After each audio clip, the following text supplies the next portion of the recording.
Why does the left automatically sort of hate Israel? We're going to be exploring that today. I'm Tala Traveling Clat, your favorite Zionist prince. Let's take a look.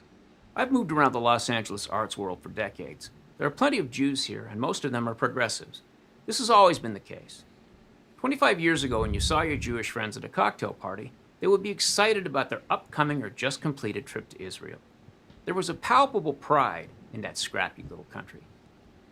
But that was beginning to change, and gradually my Jewish friends simply stopped talking about Israel. Why? What happened? Well, what happened is the American left turned away from the Jewish state and attached their affections to the so-called Palestinians. And American Jews just shut up and went along with it. Why did the left turn? I'll tell you. Progressives understand the world by a single formula. To them, the entire human story breaks down to this: oppressor versus oppressed. That's it. Their politics is only that idea. Everything that they are driven to do is in response to that one thing. They're really change junkies and control freaks, and oppression is their justification to monkey around with whatever is in place. So, when looking at any problem, they must locate both the oppressor and the oppressed. The math is simple. Who's doing well and who's not doing well? Oppressor, oppressed. Now, at one time, Israel was seen as an underdog, and therefore the oppressed. This enabled the left to root for her. She was made up of hunted peoples who had survived an attempted genocide. What could be better?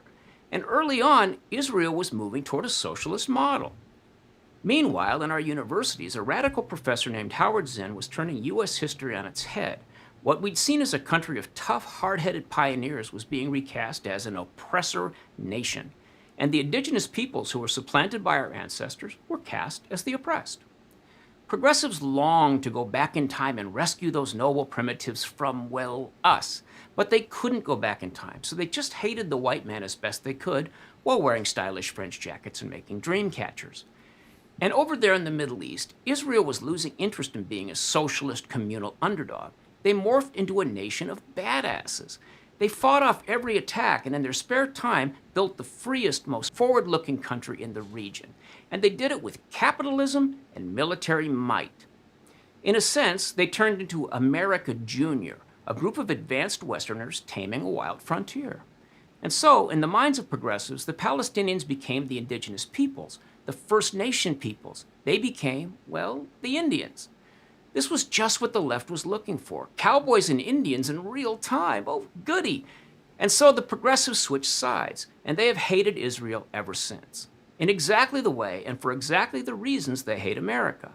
And gradually, their fantasy-based adoration of Palestinian Arabs spread to Islam in general. This explains why savage tribalism and patriarchy among Muslims does not bother the left. They had already learned to forgive all that in the American Indians who had been subjugated by empire in North America. You notice how lefties always refer to housing developments in the West Bank as settlements? And the brave Israelis who lived there as settlers? Where have we heard that before? But wait a minute, what's wrong with this picture? Oh yeah, the Jews were there first. They were conquered by the Greeks. They were subjugated by the Romans. The dead white guys inventing Western civilization were stealing Jerusalem long before Muhammad ever flew there on his magic horse.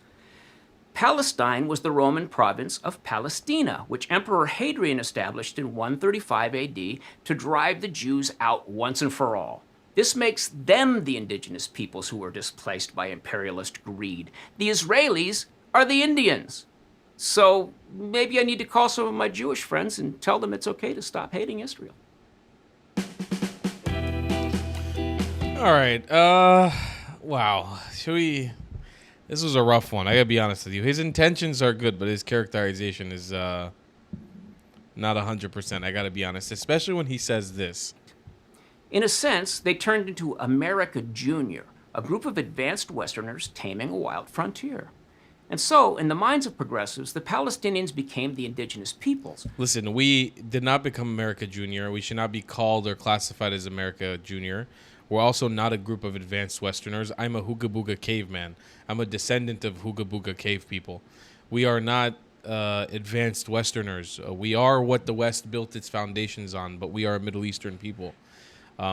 And this is the whole reason why this YouTube channel exists. Yes, this is the whole reason why voices like mine and official Sahar TV, Mansour Ashkar, Abraham Hamar are so important to listen to these days. Because, and while I appreciate this video for what it's attempting to do, I can't agree with the premise. We are not European. We are not Westerners. Just because part of us had a diasporic experience in Europe does not mean we're Westerners. Doesn't mean we're all liberal or democratic. It's not what it means. I'm not joking when I say I come from a lineage of Hooga Booga cave people. I know it sounds funny, but my family came from the Middle East. Most of this country came from the Middle East or Africa. Most of this country, Israel. We are not successful, advanced Westerners. We are people who came from all over the world. Some of us happen to come from Europe, and we conjoined together in spite of our shared, not vitriol, but the shared, the people who chase after us, the shared value of having people who want to kill us all the time. We came together in that concept and fought all of them off and built something amazing together. This isn't a story of people who came in from the outside. This is a story of people who came in from here. We're from this region. And even when part of us lived diasporically in Europe and in Africa, we were never treated as locals, ever. We were never accepted as locals, ever. And it's important to remember, we are a Middle Eastern nation. And again, I appreciate what he is trying to say and how he's trying to classify Israel. I just don't agree with it. It comes off as very American Jewish and so sort of like the fundamental understanding of like some pro-evangelical Christians who don't totally understand the whole story of Israel. We're not European. We're not Western. We're what the West has based its values from. We are that, but we are not Europeans. We are not Westerners. Israelis they live in Asia Minor. They live in Asia and West Asia. Most of us are descendants of other Asians or Mizrahis, most of us, or Africans. North Africa, the Middle East, that's where most of us come from. And even the ones of us, again, who lived in Europe, their lineage stems back to Asia. Their lineage goes back to the Levant. But this, again, is like, this is the way, this video right here is how Hasbara or Israel advocacy has been played out, both on the American Jewish side as well. It's such a stupid way to push our image. And I'm sorry, again, I respect the video. I don't agree with it. And this is why this YouTube channel exists, to push back exactly on this narrative. Because that kind of video doesn't get us anywhere, in my opinion. I love you guys a long time. I'll see you in the next one. Goodbye, Klutz. If you believe in my content and want to support me, just know your help is needed. There's a bunch of great ways to support me, being PayPal, Buy Me a Coffee, or joining my Patreon community down below. Patreon is the best way to support my channel, and you'll get a bunch of cool perks depending on what tier you join. Another great way to support me is by buying my merchandise on thetravelingclat.com. I regularly drop new merch designs like this beautiful hat, or this amazing shirt, where you can support the channel and get something cool for yourself. I also have an amazing Discord community with people from all over the world. Thank you so much for your support.